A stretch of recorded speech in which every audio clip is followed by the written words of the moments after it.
Interrogé sur les ondes de Europe 1 ce 23 juillet 2022, Michel Polnareff est longuement revenu sur une période compliquée de son existence. Plus jeune, il a passé 3 ans dans la rue, à mendier.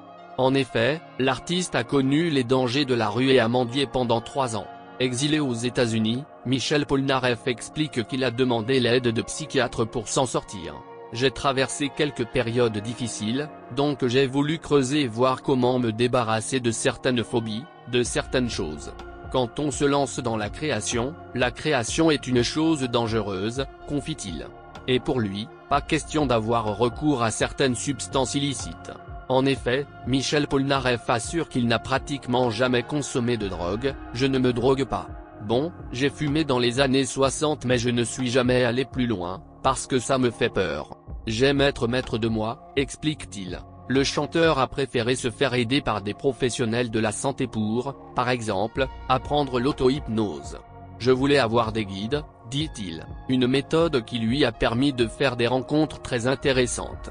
Aujourd'hui, Michel Polnareff va mieux et avec son nouveau spectacle, il a décidé de proposer une expérience différente à ses fans.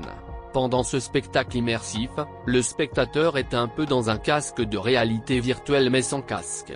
On peut se déplacer et changer de point de vue. Spatialisé, le son accompagne le visiteur quelle que soit sa position. Michel Polnareff a choisi les chansons et les illustrations. Tout a été réalisé à distance. Il a découvert le résultat final sur un simulateur 3D, a déclaré à l'AFP le directeur artistique Marc Benaïch. Michel Polnareff ne plaisante plus. Selon Le Figaro, son avocat a déposé vendredi dernier une plainte contre CTLM pour atteinte au droit à l'image dans le cadre d'une utilisation commerciale de sa personne.